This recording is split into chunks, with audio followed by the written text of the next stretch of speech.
Amém.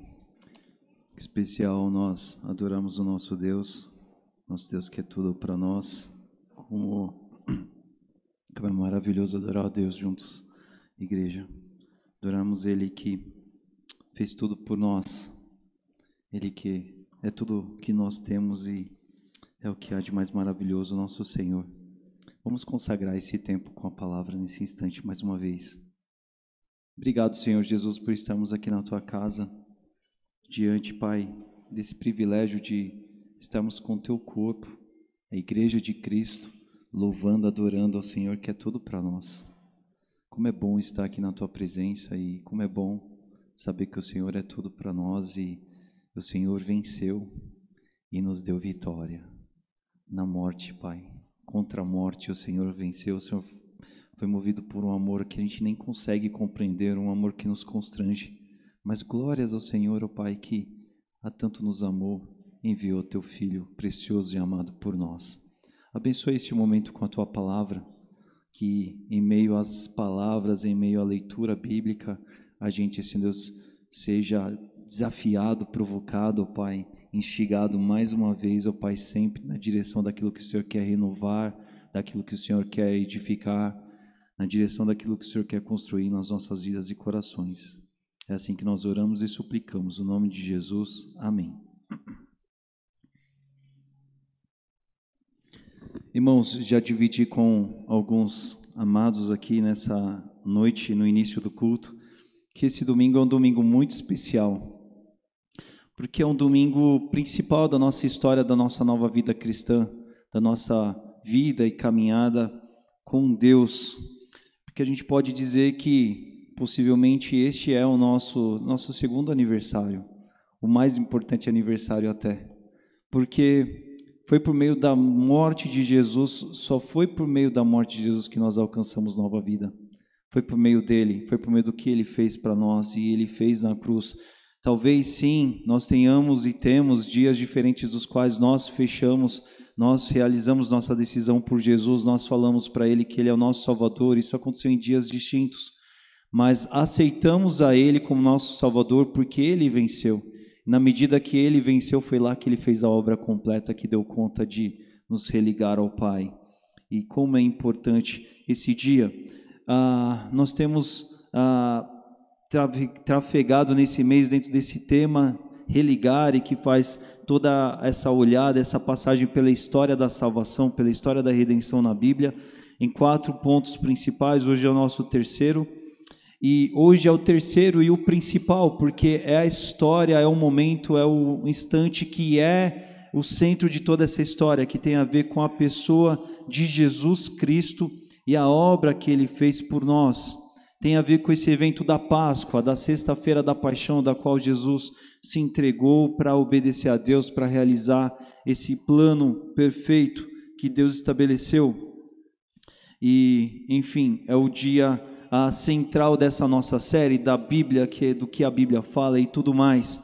Nós temos vindo nesses últimos domingos aí, desde o comecinho de abril, nós olhamos lá no primeiro dia que Deus criou o homem para o relacionamento, para a glória, para conviver com Ele, para estar diante dEle. Nós vimos isso e vimos que Deus fez tudo perfeito, tudo maravilhosamente bem para o homem viver na presença dEle, conviver com Ele. Mas no domingo passado, então, segundo dia, nós olhamos para esse evento de quando o homem estraga a história, quando ele peca, quando ele assume desobedecer a Deus, quando ele sai da vontade de Deus, quando a queda acontece. E aí o fato que eu quero chamar a tua atenção logo de início é que, assim, de um certo ponto de vista, a história já tinha tudo para terminar aí, porque Deus falou para o homem, Deus avisou: olha, se você desobedecer, você vai morrer, certamente você morrerá. E o homem desobedeceu. Não é? O que Deus falou realmente aconteceu, é a morte eterna. Mas Deus poderia ter desistido do homem, Deus poderia ter acabado com a história ali a partir daí, não é? A partir desse momento que o homem desobedeceu, o fim poderia estar ali designado. Mas algo lindo que a Bíblia nos conta, algo lindo que nós acabamos de cantar, tem a ver com essa frase bíblica que diz: mas Deus amou o mundo de tal maneira, não é? Que tudo veio a ser diferente, Tudo mudou a partir desse amor de Deus, desse ousado amor de Deus, e glórias a Deus por isso, graças a Ele por isso. Esse Deus, esse cheio de amor, cheio de misericórdia, fez tudo diferente, fez o que humanamente essa nossa natureza, depois da queda, jamais faria, não é? Existem tantas pessoas que às vezes querem confrontar, querem questionar, querem dialogar acerca do amor de Deus, querem meio que dizer o que Deus deveria ter feito, ou como Ele deveria ter feito, mas ninguém jamais teria chegado a um ponto de uma atitude de amor como Deus chegou para conosco. E é por isso que nós estamos aqui hoje. Começando essa ideia, essa trajetória do nosso terceiro dia aqui, quero lembrar com você que tudo já começa lá no Éden, não é? Porque às vezes pode até parecer que essa história bíblica foi mais ou menos assim. Então o homem pecou, Deus ficou muito irado, muito chateado com aquilo, mas depois de algum tempo a poeira baixou e Deus esquentou a cabeça e Ele decidiu dar uma solução, né? Se Deus fosse como nós, que tantas vezes ficamos passíveis da ira, e é uma ira que nos leva a pecar, talvez sim, poderia ter sido assim, mas não.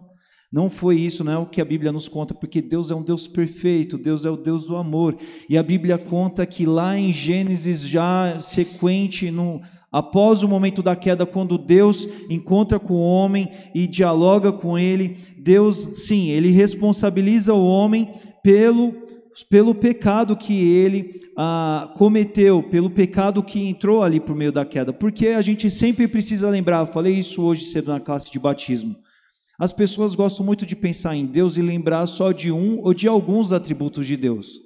Deus é amor, e porque Deus é amor, logo eu vou cobrar Deus de todas as medidas, de todos os atos de amor, porque se Ele é amor, Ele tem que me amar, não é? E quantas são as vezes que nós também nos lembramos que Deus, Ele é justiça também. Deus, Ele é justiça. Deus, Ele é justo, e na medida do que Ele é justo, a mesma medida dos braços abertos de Jesus, da qual Ele tem o amor numa mão, Ele tem a justiça do outro lado também. Jesus foi para a cruz porque Ele foi para satisfazer a justiça de Deus do pecado que havia entrado para o homem. É por isso que ali no Éden, Deus já mostra para o homem das consequências que ele haveria de experimentar por ter escolhido desobedecer a Deus. Mas mesmo em meio à desobediência, mesmo em meio ao caminho errado que o homem adotou, a gente vê essa bondade, esse amor de Deus que é expresso na pessoa dele de ser um Deus de provisão. Porque Deus é um Deus de provisão, Deus é um Deus que provê. Deus, ele já começa ali, já provê para o homem uma necessidade básica que o homem precisava, porque o homem fez o pecado, o homem cometeu o pecado, e o homem já foi querer dar um jeitinho de se esconder, ele arrumou umas folhas ali, mas nem cuidar da necessidade mais básica de se vestir, o homem podia cuidar de si mesmo. E Deus vai lá fazer vestes para o homem. Deus provê vestes para o homem. Deus provê uma promessa ali para o homem, dizendo assim: olha, a serpente enganou, a serpente foi o agente dessa entrada do pecado, ela provocou essa conversa descabida que levou ao pecado, pois vai vir o descendente da mulher que pisará a cabeça da serpente. Deus já proveu ali uma promessa para o homem, e é Deus também que por meio da antiga aliança, do Antigo Testamento, vai prover a continuidade de uma história que envolve muitos servos dele, chamado Abraão, chamado Moisés, um povo que é levantado para um sistema do qual Deus estabeleceu para que o homem pudesse tentar seguir e buscar a Deus com as próprias suas pernas. Porque na semana passada nós vimos isso, que quando o homem ele assume a dianteira e ele quer protagonizar, ele quer liderar, ele quer assumir o lugar de Deus, em outras palavras, ele está buscando o quê? Autonomia, dizendo assim: não, eu não preciso da lei de Deus, eu vou fazer a minha própria lei. E quando o homem se deparou com a própria lei, obedecendo aquilo que ele quis fazer naquele momento, ele já viu que ele entrou para o mal, ele conheceu o mal, ele viu que ele tinha feito a pior escolha possível. Então Deus fala: olha, então tá bom, é o seu caminho da autonomia, está aí a lei, vamos ver se você vai dar conta de obedecer a essa lei. Mas a lei, lá no Antigo Testamento, nos muitos capítulos, vai mostrar que o homem não dava conta de obedecer a Deus, de ser perfeito, de seguir os caminhos de Deus segundo os seus próprios passos. A lei, ela foi insuficiente, não porque ela era insuficiente, o homem não dava conta de obedecer à lei, porque Deus fez o homem para a dependência dele. A carta de Paulo aos Gálatas escancara essa temática, não é?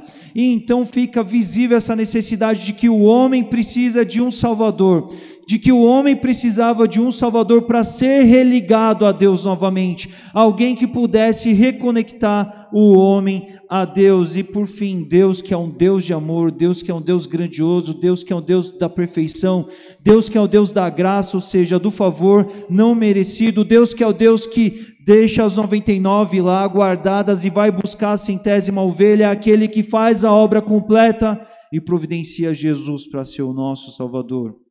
Então Jesus, ele é o símbolo dessa nova aliança que nós vivemos, que o Novo Testamento conta.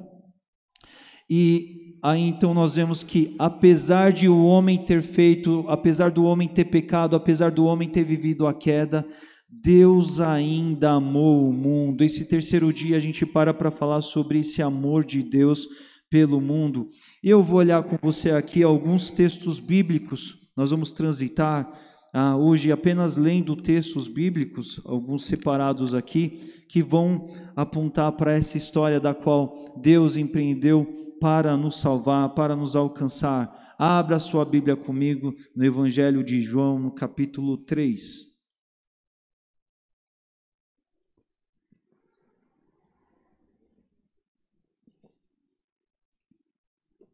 Evangelho de João, no capítulo 3. A partir do versículo 1 nós vamos ler. Enquanto você termina de ler, termina de abrir melhor aí a sua Bíblia, o seu celular, eu quero fazer algumas ressalvas aqui. A gente sempre precisa lembrar que o Evangelho de João, ele tem aquela temática central de atestar, de comprovar, de discursar sobre a divindade de Jesus, de afirmar, Jesus, ele é o Filho de Deus, é o grande assunto do Evangelho de João. E diferente dos outros evangelhos, o Evangelho de João, ele não tem aquela preocupação de ser um livro cronológico sobre os eventos da vida de Jesus. Os outros evangelhos, os sinóticos, eles têm essa ordem de construção dos fatos, mas o Evangelho de João, ele não tem essa proposta. E aqui em João 3 nós temos essa famosa passagem então do diálogo, da conversa de Jesus e Nicodemos, do qual nós temos esse versículo que a gente poderia dizer e citar e definir como o centro da Bíblia, João 3,16. A gente lê aqui a partir do versículo 1, farei uma leitura comentada dos versículos aqui com você. Acompanhe na sua Bíblia, eu leio na Nova Versão Internacional, que diz assim, título, o encontro de Jesus com Nicodemos. Versículo 1. Havia um fariseu chamado Nicodemos, uma autoridade entre os judeus. Então, quando a gente está falando de um fariseu, a gente está falando de alguém da lei, alguém que conhecia muito a lei e que era um exímio praticante dessa lei. E ele era uma autoridade entre os judeus, ou seja, ele era alguém bem reconhecido, alguém bem notado e um dos líderes daquele povo, daquela facção dos judeus, chamado, que eram dos fariseus. Versículo 2 vai dizer para a gente, em resumo a gente pode dizer, não era qualquer um, Nicodemos, tá? Não era qualquer judeu, não era qualquer pessoa, mas era uma autoridade entre os judeus. E o versículo 2 diz, ele, Nicodemos, veio a Jesus à noite e disse... E aí a gente vai ver aqui o quê? Que Nicodemos, ele vai procurar Jesus, mas ele não quer chamar atenção porque ele procura Jesus de noite, né? Por que ele não queria encontrar Jesus à noite? Porque ele não queria encontrar Jesus durante o dia, como talvez seria o mais normal, seria o mais esperado. Porque ele, sendo autoridade, ele queria encontrar com Jesus, mas Jesus, ele, com seus ensinos, ele desafiava muito o que os judeus, o que os fariseus acreditavam. E ele não queria se expor, essa é a verdade, né? Então o versículo 2 diz isso, que ele veio à noite falar com Jesus e ele diz, mestre, sabemos que ensinas da parte de Deus, Pois ninguém pode realizar os sinais milagrosos que estás fazendo se Deus não estiver com ele. E aqui a gente precisa prestar atenção nisso aqui, porque o que Nicodemos está dizendo aqui parece, às vezes, se a gente lê de uma leitura muito rápida, que Nicodemos de alguma certa forma está reconhecendo e apoiando Jesus, mas não é, na verdade é o contrário.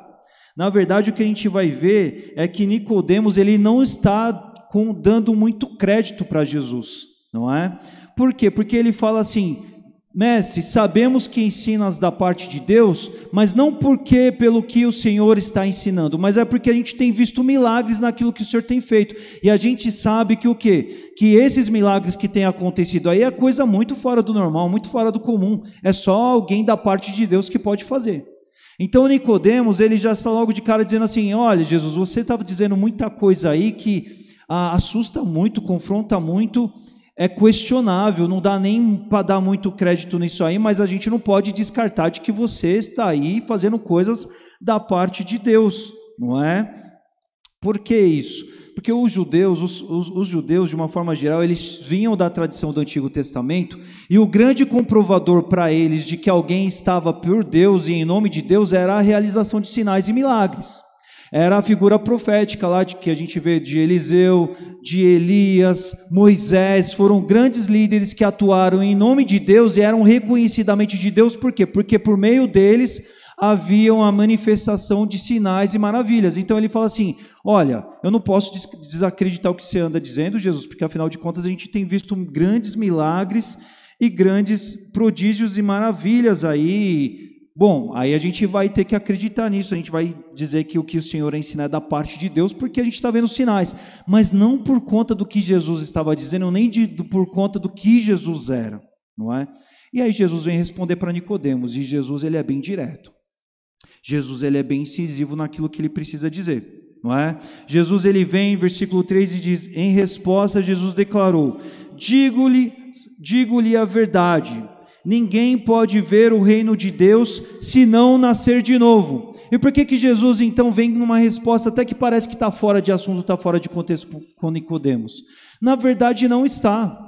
Na verdade, o que Jesus quer falar para Nicodemos é mais ou menos assim: ó, Nicodemos, você está querendo dizer aí que de alguma forma você enxerga algo de Deus nessa história toda, porque você vê os sinais e as maravilhas?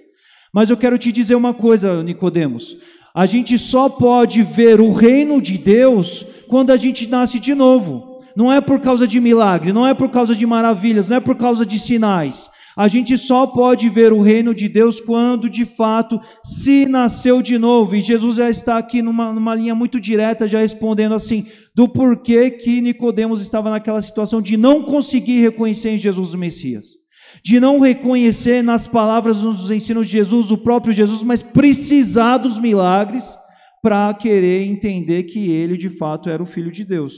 Jesus vai direto a ele. E aí no versículo 4, então, Nicodemos pergunta, depois dessa, versículo 4, como alguém pode nascer de novo sendo velho? É claro que não pode entrar pela segunda vez no ventre da sua mãe e renascer. E aqui a gente vê que Nicodemos, ele não está sendo iludido dentro de uma ideia impossível do nascimento biológico pela segunda vez. Tanto é que ele falou aqui, a gente vê na frase dele, é claro que não pode entrar pela segunda vez. Para ele está claro que não se trata de um nascimento natural, mas para ele é mais ou menos assim, do que você está falando, Jesus? O que tem a ver esse segundo nascimento de que você está colocando aí? É claro que no processo natural isso não pode acontecer, mas em outras palavras é como se Nicodemos olha para Jesus e fala assim, Jesus, me explica essa ideia, isso que você está dizendo aí de segundo nascimento. E no versículo 5 Jesus responde, olha, eu digo-lhes a verdade para você, Nicodemos, ninguém pode entrar no reino de Deus se não nascer da água e do Espírito. E aqui a gente vê Jesus então falando com Nicodemos, já começando a construir essa compreensão de um novo nascimento que ele é espiritual. A gente vai ver um texto relacionado a essa ideia de Jesus aqui, lá em Ezequiel 36, nos versículos 24 a 27. Quando no versículo 25 ali, daquele texto, existe uma menção de que Deus está dizendo que haveria de purificar, estabelecer um novo nascimento por meio de água sobre eles, e eles haveriam de ficar puros. E eles haveriam de ter um novo coração e um novo espírito. É um dizer profético lá do Antigo Testamento que aponta para o Novo Testamento, aponta para a obra de Jesus, aponta para essa realidade de nascer do Espírito. E é isso que Jesus vem falar para Nicodemos. Jesus está falando com um fariseu, com um conhecedor da lei. Jesus está mencionando algo que se conecta a algo que Nicodemos já conhecia, e Jesus começa a desenvolver essa ideia aqui. Versículo 6, Jesus prossegue: olha, Nicodemos, o que procede da carne é carne. Nicodemos, quem nasceu biologicamente, quem nasceu do nascimento natural é carne. Isso é carne, não é disso que nós estamos falando. Mas o que nasce do Espírito é Espírito, é disso que nós estamos falando. Não se surpreenda, Nicodemos, pelo fato de eu ter dito: é necessário que vocês nasçam de novo. Não se surpreenda, Nicodemos, porque o que eu estou falando é desse novo nascimento, é dessa nova história, dessa nova vida que se vive então a partir do que Deus haverá de fazer. E aí no versículo 8, então, a gente vê Jesus prosseguindo: olha, o vento sopra para onde quer, você o escuta, mas você não pode dizer de onde vem, nem para onde vai. Assim acontece com todos os nascidos do Espírito. Aqui Jesus usa uma ilustração para dizer, Jesus usa o vento que é um símbolo também que muitas vezes ele simboliza, ele representa essa ideia ligada à representação do Espírito, e ele quer dizer assim: olha, esse novo nascimento, essa vida é assim, é algo que não é algo desse mundo, dessa realidade física, algo do qual se constata pelos meios naturais, mas da mesma forma são os nascidos pelo Espírito, aqueles que são governados pelo Espírito, não é? Não existe o controle sobre isso, eles são governados e dirigidos pelo Espírito de Deus. Jesus está dizendo isso respondendo para um Nicodemos que é doutor da lei e quer ter o controle sobre todas as coisas, quer ter a resposta sobre todas as coisas, e ele está ali colocando isso para Nicodemos. Então no versículo 9, Nicodemos pega e diz assim para Jesus: como pode ser isso, Jesus? Não é? Nicodemos fala: me explica mais sobre isso, Jesus. Não é? E aí no 10 Jesus diz: você é mestre em Israel e não entende essas coisas? Não é? Jesus então ele começa a confrontar Nicodemos em dizer assim: você é mestre da lei, você é um exímio conhecedor da lei, e você não conhece, não consegue compreender essas coisas, você que é o questionador de tudo, você que está querendo dizer se as palavras e os ensinos que eu digo por si mesmos, eles são algo dignos de crédito ou não. Para o Nicodemos, que estava colocando o ensino de Jesus em xeque, sem ter base para tal, porque ele sequer estava reconhecendo aqui textos que faziam apontamento para isso que Jesus estava colocando, Jesus começa a confrontar um Nicodemos que é orgulhoso, um Nicodemos que queria ser provado, um Nicodemos que queria ser explicado a respeito das coisas de Deus, e Jesus vai querer, com essa iniciativa de confrontar Nicodemos, querer dizer assim: você não é o grande conhecedor de todas as coisas, aquele que valida, aquele que diz se algo de fato é da parte de Deus ou não, que algo de fato procede ou não? E aí a partir do versículo 11 Jesus vai começar uma sequência de discursar e comprovar e dialogar com Nicodemos aqui sobre isso. Versículo 11 Jesus diz: olha, asseguro a você que todos nós falamos do que conhecemos e testemunhamos do que vimos, mas mesmo assim vocês não aceitam o nosso testemunho. E aí Jesus está dizendo assim para Nicodemos: olha, a gente só fala daquilo que a gente sabe, e a gente testemunha daquilo que a gente comprovou, porque a experiência de você testemunhar tem a ver com algo que você foi testemunha, você viu, você comprovou, você se torna uma autoridade porque você estava lá. E é disso que Jesus está dizendo: olha, a gente só pode falar do que a gente sabe, do que a gente conhece, e testemunha do que a gente viu. Mas vocês não confiam no nosso testemunho. Vocês judeus, você Nicodemos, vocês querem acreditar em nós, mas nós somos testemunhas do reino dos céus. Eu sou testemunha do reino dos céus, mas você não confia no nosso testemunho, no meu testemunho. 12, Jesus dizendo: eu lhe falei de coisas terrenas e vocês não creram. Como crerão se eu lhe falar das celestiais? Jesus prossegue: ninguém jamais subiu ao céu a não ser aquele que veio do céu, o Filho do Homem.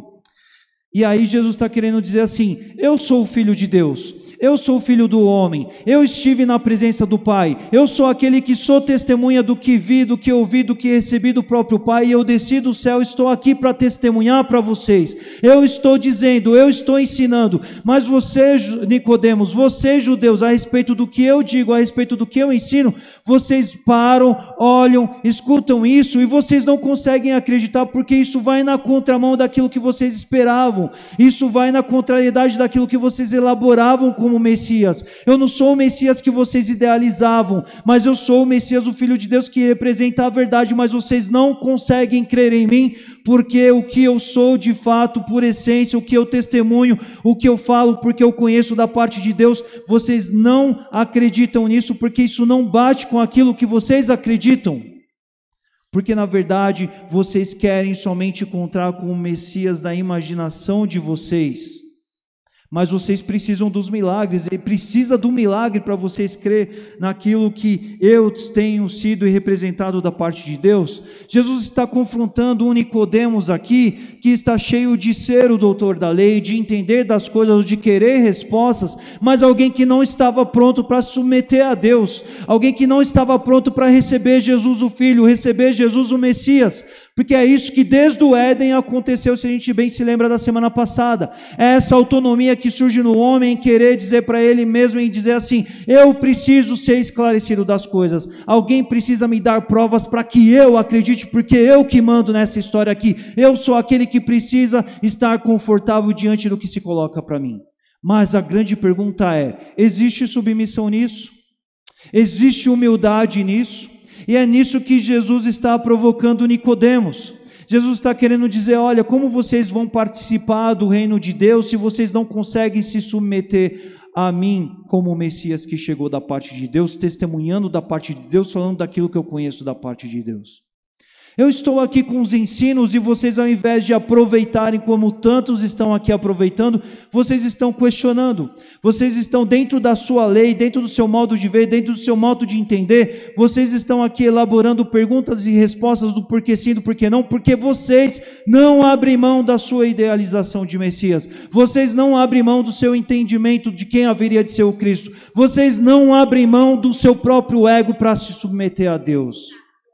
E é disso que Jesus está falando aqui com Nicodemos, chamando a atenção, querendo dizer que, olha, as palavras que eu ensino, aquilo que eu tenho a dizer, eu trago como testemunha da parte de Deus, e aqui a partir do versículo 14, Jesus vai falar sobre o plano da salvação da parte de Deus. 14 ele diz para Nicodemos, olha, da mesma forma como Moisés levantou a serpente no deserto, assim também é necessário que o Filho do Homem seja levantado, para que todo aquele que nele crer tenha a vida eterna. Jesus ele faz uma menção da antiga aliança, do Antigo Testamento, para alguém que conhecia bem as Escrituras e mencionava esse episódio do qual Jesus aponta aqui. Jesus está aludindo a um episódio de quando o povo de Deus lá atrás começou a se queixar demais. Deus estava provendo coisas para eles em meio ao deserto e eles começaram a se queixar, eles começaram a reclamar, eles começaram a questionar.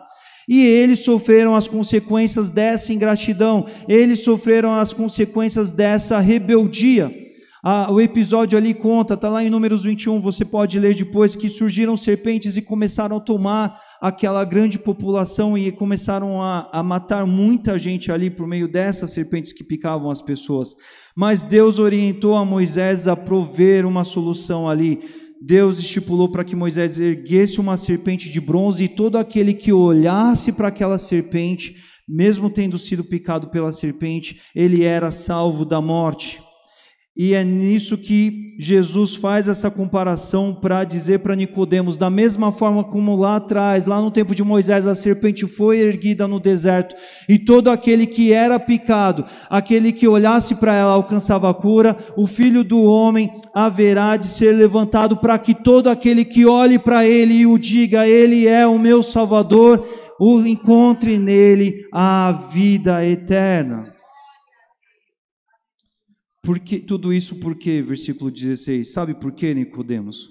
Porque a história por mais que o homem tenha pecado, por mais que o homem tenha desobedecido a Deus, por mais que o homem tenha sido rebelde, Deus, o Deus do ousado amor, Ele amou tanto o mundo que deu o seu Filho unigênito, para que todo aquele que nele crer não pereça, mas tenha a vida eterna, alcançasse a vida eterna por meio do Filho.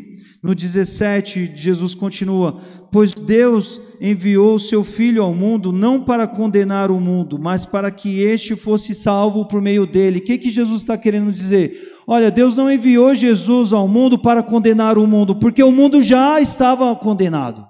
O mundo jaz no maligno. O mundo afundou na lama quando escolheu desobedecer lá na pessoa de Adão. A raça humana toda foi comprometida. Ela estava toda perdida, mas Deus ainda assim amou o mundo a um ponto de enviar o Filho para que o Filho pudesse ser salvo, para que o mundo pudesse ser salvo por meio da pessoa do Filho, que houvesse de fazer o plano, viver o plano perfeito de Deus. E Jesus continua aqui com Nicodemos no 18. Quem nele crê não é condenado, mas quem não crê já está condenado por não crer no nome do Filho unigênito de Deus. E este é o julgamento.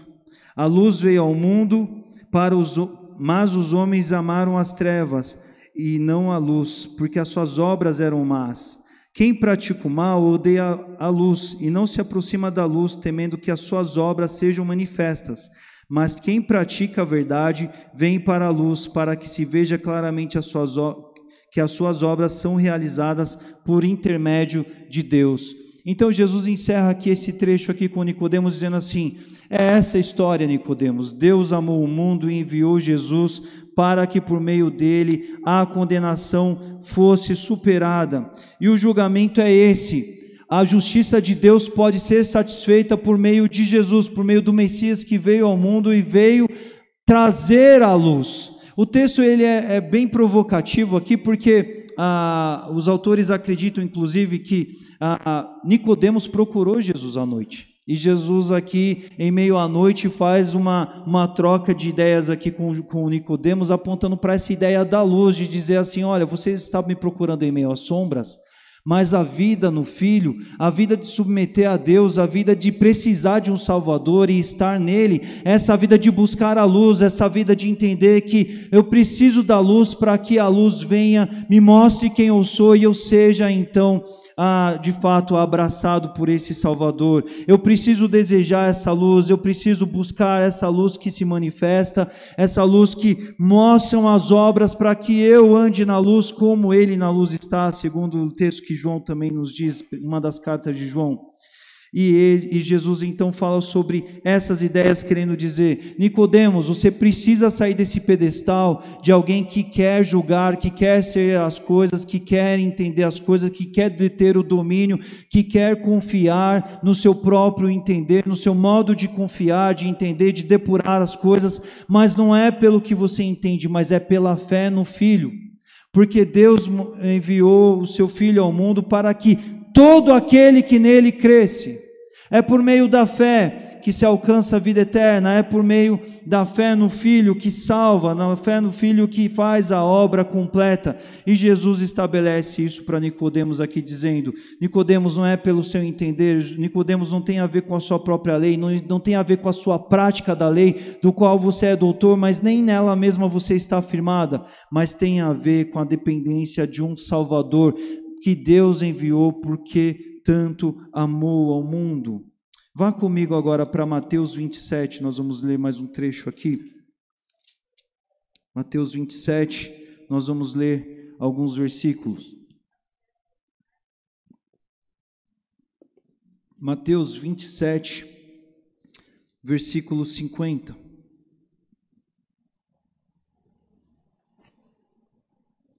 Mateus 27, versículo 50. Que diz assim, quando Jesus está morrendo na cruz, versículo 50, 51, depois a gente vai ler o 54. Depois de ter bradado novamente em alta voz, Jesus entregou o seu espírito, quando Jesus morre na cruz, depois de muito sofrer. E naquele momento o véu do santuário rasgou-se em duas partes, de alto a baixo. A terra tremeu e as rochas se partiram. Versículo 54. Quando o centurião e os que com ele estavam vigiando Jesus viram o terremoto e tudo o que nele havia acontecido, ficaram aterrorizados e exclamaram: verdadeiramente este era o Filho de Deus. Aqui a gente vê um retrato imediato daquilo que Jesus falou para Nicodemos lá no texto de João que a gente viu. Jesus morreu, e no fato de Jesus morrer, o véu se parte, e ele se parte de cima para baixo, porque Jesus estava executando, consumando a obra de Deus, e a terra tremeu. E aqui acontece aquilo que Jesus mencionou para Nicodemos, de que um centurião, em meio àquele episódio ali, ele percebe que algo sobrenatural está acontecendo ali, algo profundo está acontecendo ali, e o grande fato é que mesmo diante da cruz, muitos passaram por ali, muitos viram Jesus sofrer, muitos assistiram esses fatos ali, mas saíram incrédulos dali. Mas aqui o texto bíblico nos mostra alguém que, a exemplo do caso do deserto, quando Jesus ilustra com a serpente no deserto, um centurião, um guarda romano que olha todo aquele movimentar ali, todo aquele episódio ali, ele percebe que ali não se trata de algo da natureza humana, algo da existência, da história humana pura e simplesmente, mas tem algo maior acontecendo ali, e é naquele momento que ele olha para Jesus e ele reconhece que Jesus era o Filho de Deus. Meus irmãos, é disso que tem a ver o episódio A História da Salvação. É quando eu e você, a gente está na história da nossa vida, a gente está perdido em meio a muitos caminhos, em meio a muitas indefinições, em meio a muitas dúvidas, a muitas incertezas, mas a gente tem elementos acontecendo próximos a nós que nos dão oportunidade para a gente reparar nos fatos, nos episódios, nas características e prestar atenção e observar que há um Salvador ali por perto.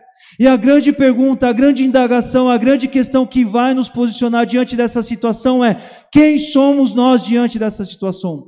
Somos aqueles que vão sair dali incrédulos, ou são aqueles que vão olhar para Jesus e vai falar: olha, está ali, ele de fato era o Filho de Deus, ele sim morreu aqui em meu favor, eu olho para ele e reconheço que ele é o meu Salvador.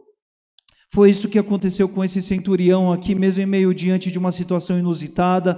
Ele que estava ali meio que indiferente a esse momento, a princípio, ele estava ali só atendendo a uma função civil, mas é alguém que, em meio à sua trajetória da sua vida comum, das suas muitas coisas que ele poderia estar fazendo, cuidando naquele instante, momento de vida, ele para e ele repara que diante dele ali havia um Salvador, e é isso que acontece na história do homem.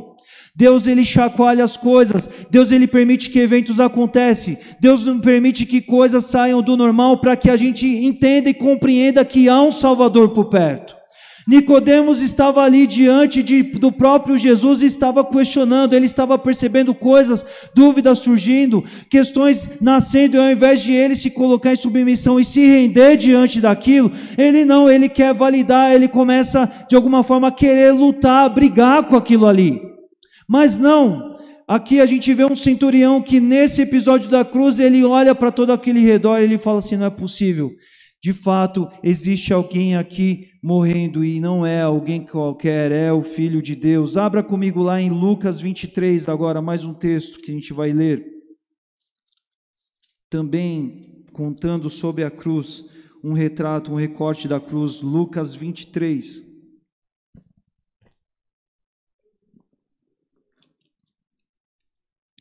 Lucas 23, leio primeiramente o versículo 33, depois o 39, e alguns versículos adiante. Lucas 23, 33 diz assim para a gente: quando chegaram ao lugar chamado Caveira, ali o crucificaram. Crucificaram quem? Crucificaram Jesus. O crucificaram com os criminosos, um à sua direita e o outro à sua esquerda. Versículo 39. Um dos criminosos que ali estavam dependurados lançava-lhe insultos para Jesus, dizendo: você não é o Cristo? Salva-se a si mesmo e a nós. Mas o outro criminoso o repreendeu, dizendo: você não teme a Deus, nem estando sob a mesma sentença? Nós estamos sendo punidos com justiça, porque estamos recebendo o que os nossos atos merecem, mas este homem não cometeu nenhum mal. E então ele disse a Jesus: Jesus, lembra-te de mim quando entrares no teu reino. E Jesus lhe respondeu: eu lhe garanto, hoje você estará comigo no paraíso. Essa é a história da redenção, essa é a história de Deus que ama o mundo, essa é a história de Deus que, mesmo em meio, diante aos últimos minutos de vida, Deus está ali diante de uma situação, concedendo oportunidade de salvação. A gente vê nessa ilustração do episódio que marca a paixão de Cristo, 3 cruzes sempre, porque tratava-se de Jesus sendo crucificado, mas esses outros 2 criminosos sendo crucificados ao mesmo tempo que Jesus. E a gente percebe que são 2 criminosos e são 2 homens que adotam atitudes totalmente diferentes diante das incertezas, diante das dúvidas, diante das questões que estão ali diante deles mesmos. Não é? Um deles olha para Jesus, um deles está ali ao lado de Jesus e fala: olha, se você é o Filho de Deus, se você de fato é quem você diz que é, salva você mesmo e a nós também, tira a gente dessa cruz aqui. É alguém que está ali, como Nicodemos lá no capítulo 3 de João, falando assim: olha, prova, mostra que você é o Jesus, demonstra aqui que você é o Jesus. Mas o outro lá, do outro lado, ele chama a atenção desse outro prisioneiro que está sendo executado aqui. Ele fala: a gente merece estar aqui, a gente fez por onde estar aqui, mas ele não. E é alguém que, assim como o centurião que a gente acabou de ler, é alguém que olha para Jesus e fala: Jesus, lembra-te de mim quando você entrar hoje no teu reino. Porque por mais que eu tenha feito tantas coisas erradas, por mais que eu tenha assumido tantos caminhos errados de destruição, de erro e de engano na vida, Jesus, eu preciso de um Salvador. Jesus, eu olho para você aqui, eu quero encontrar em você o meu Salvador, eu quero encontrar em você a resposta para minhas dúvidas, para minhas incertezas, eu quero me submeter a Ti, eu quero estar debaixo de Ti, Senhor, eu quero estar em obediência a Ti, vivendo o que o Senhor tem para mim. E a resposta de Jesus para ele: olha, pela fé sim, hoje você estará comigo no paraíso. Foi um outro criminoso que viveu fé ao invés de viver dúvida. Ele se entregou a olhar para Jesus e a reconhecê-lo como Salvador, ao invés de ficar preso às perguntas, a querer exigir de Jesus o Jesus que ele achava que Jesus devia ser. Porque você percebe que sempre se trata da mesma coisa? Desde o Éden, quando nós olhamos na semana passada, quando o pecado está imperando no coração humano, é esse pecado que quer fazer com que tudo caminhe e gire em torno do próprio eu. Ao fato de que até quando você comete as mais duras falhas, até Deus pode ser o culpado, mas você não é o culpado, como nós vimos na semana passada. Nós vimos aqui Nicodemos falando assim: olha, Jesus, a gente até vê alguns sinais, mas eu ainda tenho essa dificuldade de acreditar nas suas palavras, porque isso é contrário àquilo que eu antes acreditava, Jesus, e como eu vou me submeter a você, Jesus, diante disso? Não é? A gente vê um outro criminoso que vai olhar para Jesus e dizer assim: olha, se você é mesmo Jesus, desce aí da cruz e desça-nos também, vamos mostrar para eles aqui que você está com essa bola toda. Seja o Jesus que eu quero que você seja, faça a obra que eu quero que você faça, empreenda aí o que eu acho que vai ser sensacional e vai cravar, vai lacrar, vai marcar aqui para todos os que estão presentes aqui quem de fato você é. Mas Jesus não veio ao mundo para atender o propósito, ao plano, ao ideal de ninguém. Mas Jesus veio ao mundo para obedecer ao Pai. Jesus veio ao mundo por amor, em obediência ao Pai, porque o Senhor o enviou ao mundo para que Ele fosse a cruz. Se Jesus descesse da cruz ali e agisse conforme o egoísmo daquele homem, nós estaríamos fadados ao inferno, sem nenhum Salvador. Mas Jesus não, ele foi obediente até o seu último suspiro, até a sua morte de cruz, obedecendo ao Pai, fazendo o propósito do Pai, porque o Pai amou, porque o Pai queria salvar o homem, porque o Pai fez a obra completa, porque o Pai providenciou o Filho, porque o Pai preparou para que o Filho de fato cuidasse de abrir um caminho para a salvação do homem. Último texto que nós vamos ler hoje, abra comigo lá em 1 Coríntios, primeira carta de Paulo aos Coríntios, no capítulo 15.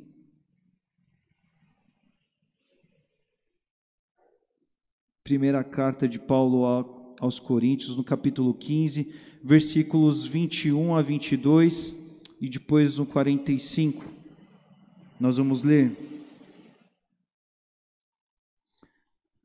1 Coríntios 15, versículo 21, que diz assim: visto que a morte veio por meio de um só homem, que homem? Adão, nós vemos já semana passada. Também a ressurreição dos mortos veio por meio de um só homem. Quem é esse homem? Jesus Cristo, que ressurgiu e nos deu a vitória. 22. Pois da mesma forma como que em Adão todos morrem, morrem por quê? Porque Adão, enfim, ele desobedeceu e ele implantou uma raça, uma geração de desobedientes.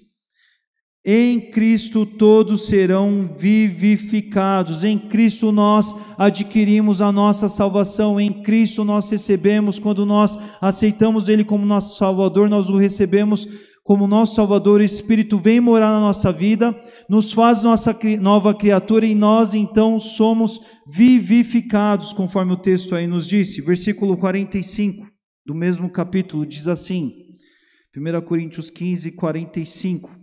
Assim está escrito: o primeiro homem, Adão, tornou-se um ser vivente, e o último Adão, espírito vivificante. O texto começa a tratar e abordar aqui Jesus como um segundo Adão, mas um Adão perfeito, um Adão que não é um Adão segundo a desobediência, conforme o primeiro Adão foi, mas é um Adão que está de fato destinado, que está objetivado em obedecer a Deus. E quando ele obedece a Deus, ele não somente cumpre a vontade de Deus, cumpre a obra de Deus, ele efetiva a obra de Deus, como ele dá vida a tantos outros que olham para ele conforme o seu Salvador, porque a partir dele vem uma nova geração, a nova geração daqueles que são nova criatura por recebê-lo como seu Salvador, e é nisso que constitui a nossa nova vida em Cristo.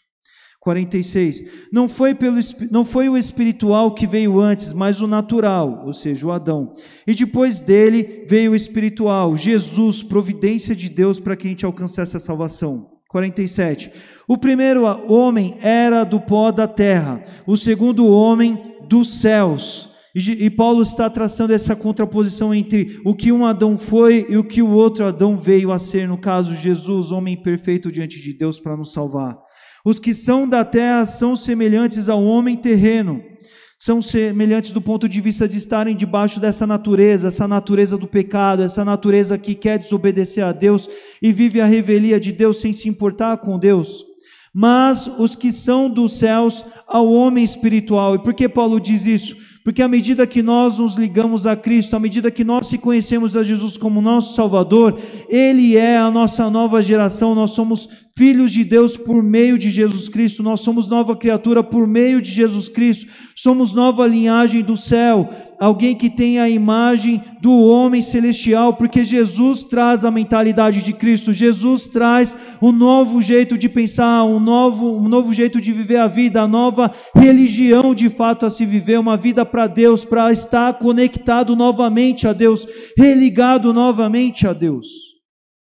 Paulo prossegue, 50.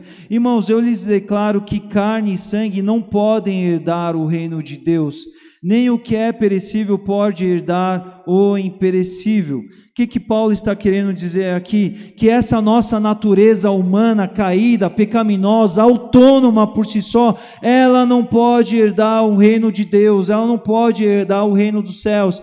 Essa matéria perecível, corruptível, ela precisa de um Salvador. É disso que o tempo todo Paulo está enfatizando aqui, 51. Eis que eu lhes digo um mistério, nem todos dormiremos, mas todos seremos transformados. Paulo está dizendo aqui um aspecto que não tem a ver somente com o público que está recebendo essa carta naquele tempo, mas tem a ver com as gerações seguintes. Ele está querendo dizer, olha, um dia Jesus vai voltar, seja do aspecto coletivo, seja no aspecto individual, quando a gente encerrar os nossos dias dessa vida terrena aqui. Mas se estivermos pelo reino de Deus, se tivermos adotado uma decisão por Jesus como nosso Salvador, todos seremos transformados, porque quando a gente se decide por Jesus, o Espírito vem morar em nós, Ele nos faz nova criatura, Ele nos faz cidadãos dos céus, Ele nos faz com que a gente siga uma nova vida de transformação, de obediência consciência, ó Pai, de estar desconectado da vida do pecado, de não querer mais o pecado, mas de querer obedecer a Deus, de querer fazer a vontade de Deus, de viver pelo reino de Deus, de transpirar os valores de Deus, de querer vidas serem alcançadas, até o dia que Deus nos leve para a presença dEle. No 52 ele diz: olha, irmãos, no momento, num abrir e fechar de olhos, ao som da última trombeta, tudo isso acontecerá. Pois a trombeta soará e os mortos ressuscitarão incorruptíveis e nós seremos transformados. Aqui ele está falando num aspecto maior de quando a vinda de Jesus se consumará e todos iremos para a presença de Deus. Aqueles que ainda estiverem aqui em vida, em plena vida, e Jesus voltar, eles serão transformados para viver a nova realidade na presença de Deus, e aqueles que já tiverem partido estarão na presença de Deus, já vivendo isso de antemão. 53, pois é necessário que aquilo que é corruptível se revista de incorruptibilidade, e aquilo que é mortal se revista de imortalidade. Ele está dizendo, irmãos, é importante que a gente viva sobre os efeitos dessa ressurreição de Cristo. Não é? Eu não mencionei aqui, mas todo o capítulo 15 dessa carta de Paulo aos Coríntios, Paulo está fazendo uma defesa da ressurreição de Cristo. Porque muita gente naquele tempo começou a questionar isso, e Paulo ele documenta bem. Eu recomendo que você faça essa leitura completa na sua casa do capítulo 15. Paulo ele fala sobre a ressurreição de Jesus, mas aqui ele está falando de uns pormenores do que isso tem a ver com essa nova vida. É uma ressurreição que Jesus experimentou, é a vitória que aconteceu por meio da vida de Jesus. Ele venceu a morte, mas ele não venceu pura e simplesmente para ele mesmo, não foi simplesmente no que tinha que dizer somente para ele, mas ele nos trouxe vida quando ele, sendo o nosso Salvador, pagou a nossa culpa. Jesus, ele foi aquele que satisfez a justiça de Deus. Para nós havia um destino, havia morte, porque enquanto raça humana nós pecamos e separados fomos da glória de Deus. Nós vimos isso na semana passada. A Bíblia diz que não há um justo sequer, e não há mesmo pelas nossas próprias pernas, pela nossa própria autonomia, não há. Mas quando nós olhamos para Jesus, entendemos que Ele é o nosso Salvador. Sendo Ele o nosso Salvador, Ele paga as nossas culpas, Ele paga os nossos pecados no seu sacrifício do qual Ele fez na cruz. Ele se torna o nosso Salvador, e aquilo que Ele fez, aquilo que Ele executou, aquilo que Ele desempenhou, a vitória que Ele experimentou levantando da morte, porque Ele morreu, mas nele não havia pecado. Deus o ressuscita, o tira da morte, o traz à vida novamente, e nessa vitória sobre a morte não é uma vitória que simplesmente se aplica apenas a Ele, mas aplica a todos nós os que creem e o recebem a Ele como nosso Salvador.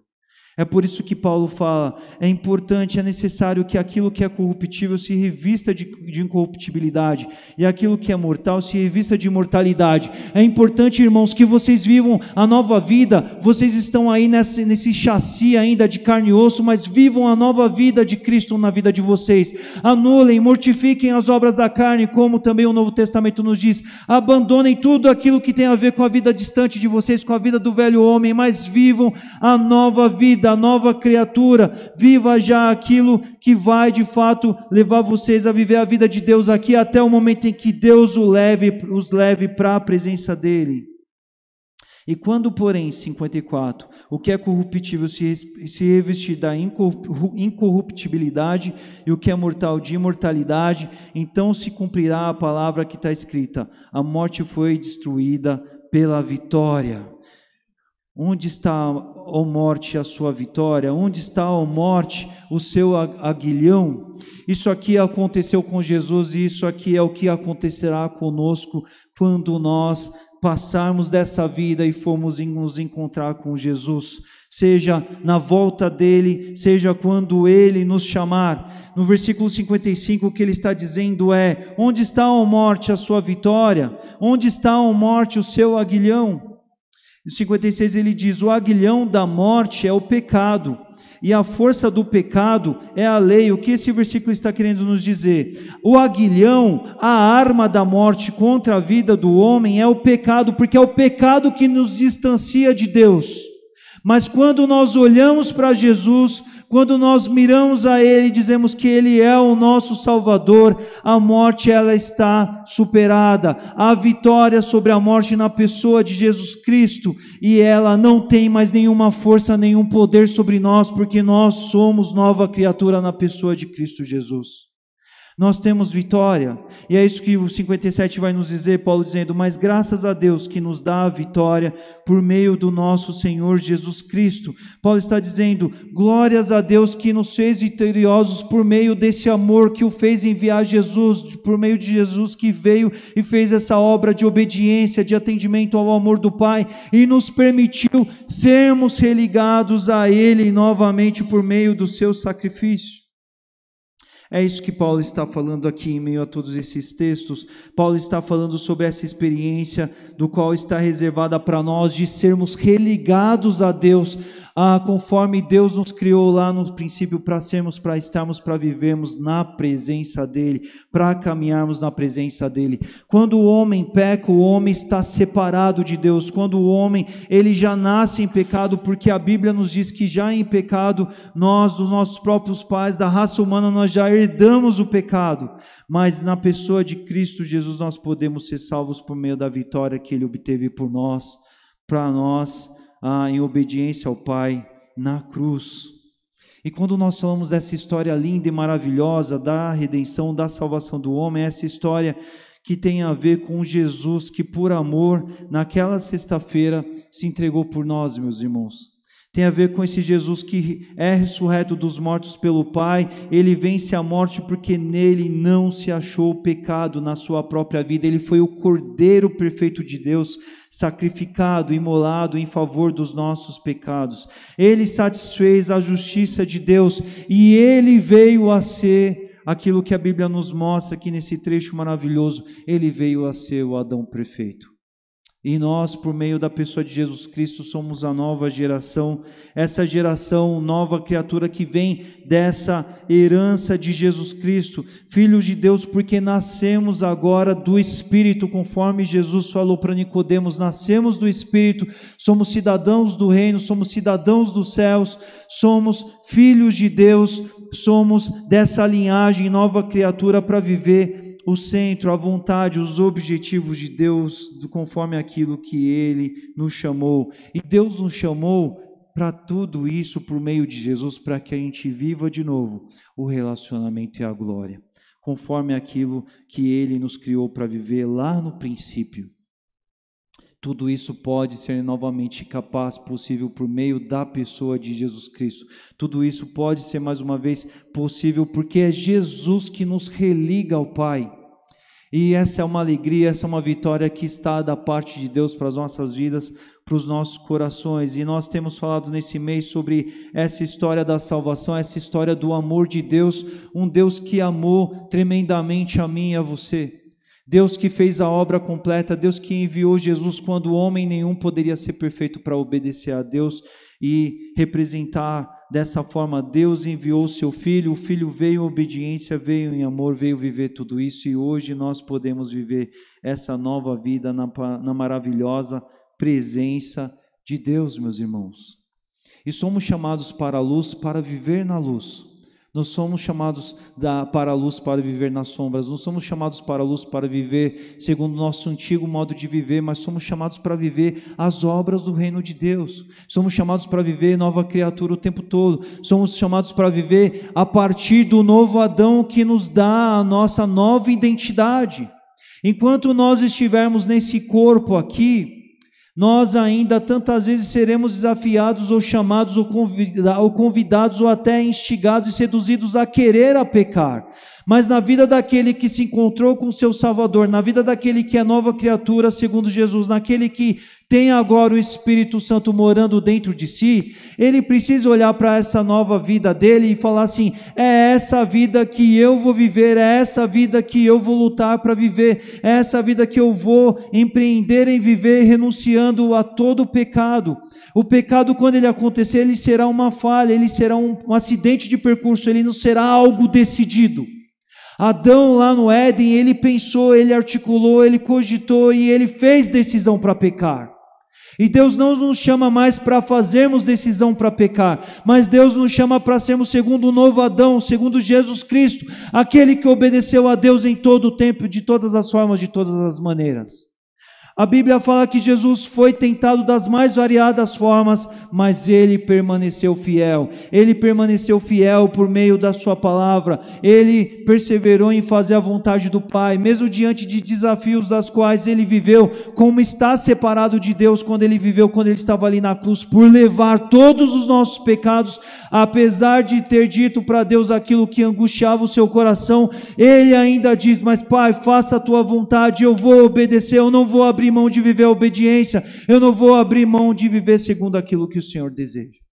E quando nós falamos dessa história linda e maravilhosa da redenção, da salvação do homem, desse lindo amor de Deus, não é um lindo amor de Deus que existe simplesmente para nos mimar, para nos querer apontar, em querer nos fazer acreditar que bom que fomos amados assim, mas é um amor que deve nos constranger segundo o que a própria palavra de Deus coloca para nós também. É um amor que deve nos instigar a querer a obediência, a querer a santidade, a querer a fazer a vontade de Deus, a estar comprometido com a vontade de Deus e com a obediência em todos os instantes da nossa vida, conforme Jesus viveu. Porque nós devemos ser nova criatura segundo o novo Adão, que é a pessoa de Jesus Cristo, não o antigo pecador que decidiu desobedecer, mas temos que lutar para viver obediência o tempo todo nas nossas vidas também, para representar o reino de Deus nas nossas vidas, nos nossos caminhos, nas nossas atitudes, nas nossas falas, nos nossos comportamentos, nas nossas ações de uns para com os outros, entre a igreja, entre as pessoas com as quais convivemos, transpirarmos os valores da Bíblia, brilhar o reino de Deus, viver pela fé aquilo que Deus tem para nós e entender que é para isso que Ele tem nos permitido estar aqui, senão Ele já nos teria levado para estar na presença dEle. Ele tem nos chamado para viver uma nova geração, uma nova criatura, segundo o novo Adão espiritual, o novo Adão que não pecou. Ele tem nos chamado para uma vida de obediência, Ele tem nos chamado para uma vida de santidade. Deus, Ele tem nos chamado para uma vida de relacionamento com Ele, uma vida de oração, uma vida que quer estar aos pés do Senhor, uma vida que quer adorar, que quer se render, que quer se entregar na igreja, mas quer se encontrar com Ele em casa também, quer orar com Ele também quando ninguém mais está vendo, quer se alimentar da palavra, porque sabe que a palavra nos enriquece para a obediência, a palavra nos enriquece para a gente superar as tentações, a palavra nos dá a referência de como obedecer e fazer a vontade do Pai, nos ensina a sermos amáveis, dóceis, a cuidarmos uns dos outros, a amarmos uns aos outros, a fazer a vontade de Deus uns pelos outros o tempo todo. Porque somos nova geração, somos da geração nova criatura que vem a partir de Cristo. E essa nova geração precisa viver a mentalidade de Jesus, a mentalidade de Cristo. Não é mais a mentalidade do velho homem, não é mais os interesses do velho homem, não é mais os sentimentos do velho homem, mas é o amor que deve nos constranger às coisas maiores, elevadas do reino que Deus tem para nós e deseja para nós, porque elas nos abençoam, elas abençoam os outros por meio das nossas vidas, elas nos trazem e nos revelam o reino de Deus para nós e para os outros também. E é para tudo isso que existe essa história maravilhosa aqui que a Bíblia nos apresenta. É um Deus que nos ama, mas Ele nos ama para que a gente, uma vez envolto, experimentando esse amor, a gente distribua, a gente reparta, a gente compartilhe esse amor para com os outros também, ensinando o amor, experimentando o amor, agindo pelo amor, produzindo pelo amor, segundo o novo Adão que não pecou, descomprometido com o pecado, renunciando o erro, mas relacionando-se com Deus, caminhando com Deus, vivendo para a glória dele. A gente não experimenta a glória de Deus em meio aos pecados, meus irmãos. A gente não experimenta a glória de Deus estando sob as atitudes do velho homem. Mas é por isso que nós temos que mortificar as obras da carne e dizer: olha, eu só não estou na glória ainda porque Deus ainda não me chamou para estar lá, mas enquanto eu estiver aqui, eu tenho que viver a nova criatura que Deus trouxe para a minha vida por meio de Jesus, quando eu o aceitei como meu Salvador. Compartilhei com os irmãos da classe de batismo algo que nós precisamos pensar. A carne, ela não quer as coisas de Deus. Quando a gente fala da nova criatura, nós estamos falando do novo nascimento espiritual. É forte isso que eu vou falar, mas a carne ela não se converte, meus irmãos. A carne ela não quer obedecer a Deus. Mas se recebemos a Jesus como nosso Salvador, temos que viver a nova vida do homem espiritual. Temos que abandonar o pecado. Temos que nos descomprometer dele, temos que lutar contra ele, temos que torná-lo nosso inimigo pela obediência. E vivemos isso quando nós nos religamos para Deus. É essa a série desse mês. Quando nós voltamos ao princípio e falamos assim: Deus me criou para relacionar com ele. Deus me criou para que a glória dele venha sobre mim, me impacte e depois ela transborde. Não sobra nada de mim, eu vivo só para a glória de Deus, porque a glória de Deus ela é o que há de melhor. Não precisa brilhar eu não. Eu preciso da glória de Deus. Eu preciso da beleza de Deus. É ela que faz a diferença, é ela que deve marcar a minha vida. É isso que nós devemos buscar para as nossas vidas também. Feche os seus olhos, meus irmãos. Vamos orar. Esse é um tempo para todos aqueles que já aceitaram a Jesus para suas vidas e queiram olhar para Jesus e dizer: Senhor, eu preciso viver e caminhar muito, muito mais ainda segundo o novo Adão que o Senhor é para a minha vida enquanto modelo de obediência ao Pai. Esse é um tempo para aqueles que já aceitaram a Jesus, de olharem para si mesmos e dizerem: obrigado, porque eu não merecia, o que eu merecia era o inferno, mas a graça de Deus me amou. A graça de Deus, o favor merecido de Deus se apresentou a mim quando Deus me amou de uma tal forma que enviou Jesus para me permitir um caminho, uma opção para ser salvo. E esse é um tempo também, eu não sei se há alguém aqui ainda que não se decidiu por Jesus, mas é tempo de você viver uma nova vida, uma nova história, uma nova identidade, um novo tempo de vida em que você olhe para a cruz e encontre salvação no Filho. Porque Ele está lá de braços abertos para todo aquele que nele crê. Para todo aquele que nele crê, o olhe, o fite e o diga: eu preciso de um Salvador, Jesus. Eu quero que você seja o meu Salvador. Me salva, Jesus. Me dê essa nova vida. Me faça nova criatura. Venha o Espírito Santo para a minha vida, porque eu quero viver essa nova identidade, um momento de vida. E isso é tudo que eu mais desejo. Esse é um tempo de tudo isso para as nossas vidas. Vamos orar. Pai, estamos na Tua presença aqui reconhecendo a Tua maravilhosa história de amor para com o homem. O Senhor, ó Pai, que tinha todos os motivos para não ter nos criado, ou ter nos abandonado, ou ter nos deixado em meio à morte da qual, enquanto raça humana, nós optamos. Mas, Senhor Deus, o Senhor nos amou de uma tal maneira, o Senhor amou o mundo de uma tal maneira. O Senhor amou o Leandro de uma tal forma que o Senhor viu que o Leandro não merecia nada, Pai. Mas o Senhor enviou Jesus, ó Pai, por mim. E quando eu olho para a cruz, quando eu vejo, ó Pai, no registro da história, o filho que foi de braços abertos sofrer por mim, o filho que foi sem nenhum pecado, mas que carregou lá na cruz os meus pecados e me salvou da minha dívida, da minha culpa, porque eu não podia me salvar. Eu encontro em Ti o meu Salvador, ó Pai, e eu agradeço ao Senhor pela Sua obra que o Senhor fez por amor a mim. Muito obrigado, Senhor Deus. O Senhor amou ao mundo e salvou a tantos que estão aqui, que olham para a cruz e reconhecem o Senhor como Salvador. E, Pai, reaviva no nosso meio, reacende no nosso meio, na nossa caminhada, um compromisso de viver para o Senhor, Pai. Um compromisso de depender do Senhor, um compromisso segundo a mentalidade de Cristo, a nova criatura, o viver para Ti, o experimentar o reino de Deus em todas as expressões, porque é para isso que o Senhor nos tirou do reino das trevas, ó Pai. Uma vida segundo o novo Adão espiritual, não segundo o antigo Adão, ó Deus. Uma nova vida para a obediência, não segundo a obediência aos intentos da carne, ó Pai. Uma vida para o reino de Deus, ó Pai. Uma vida para mortificar as obras da carne e fazer, ó Pai, o fruto do Espírito acontecer nas nossas vidas por meio das nossas ações, atitudes, palavras, caminhos, Pai. É para isso que o Senhor nos chamou, ó Pai. É para isso que o Senhor nos fez nova criatura. É para isso que o Espírito veio morar nos nossos corações. É para isso, Senhor Deus, que o Senhor, ó Pai, fez essa obra maravilhosa de amor por nós, ó Pai. Eu quero orar por todos aqueles, ó Pai, que poderão estar ouvindo essa mensagem de algum lugar, Pai. agora ou depois, ó Pai. Eu quero orar por aqueles que ainda não se decidiram por Jesus, aqueles que ainda, ó Pai, não olharam para Ti, clamando, ó Pai, ao Senhor como Salvador de suas vidas, ó Pai. Hoje é um tempo, ó Pai, hoje é uma oportunidade que o Senhor abre, e nós queremos salvação para tantos e tantos e tantos mais como nós experimentamos. A salvação que nos alegra, que nos motiva, que nos anima, que nos fortalece, que nos dá um novo sentido e significado de vida. Nós queremos isso para tantos mais.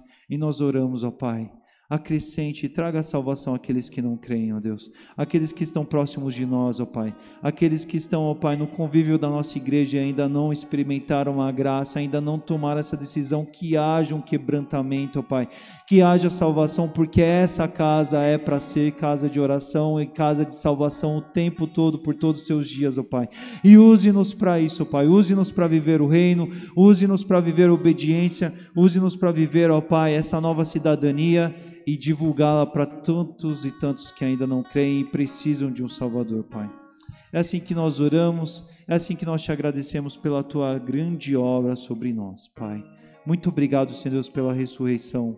Muito obrigado pelo Teu Filho Jesus que veio em amor por nós.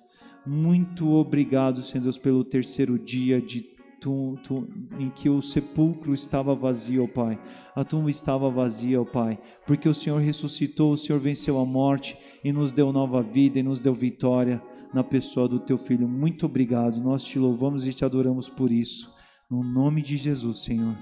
E agora, Pai, quero orar, Pai, quero te pedir por uma semana tremenda para o Teu povo que aqui está reunido, ó Pai.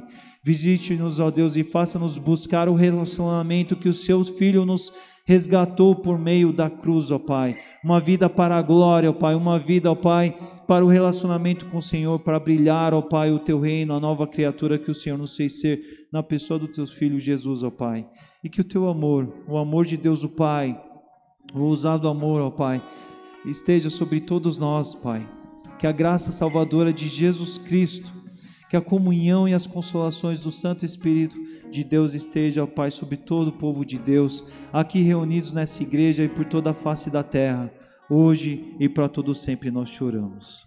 Amém. Amém.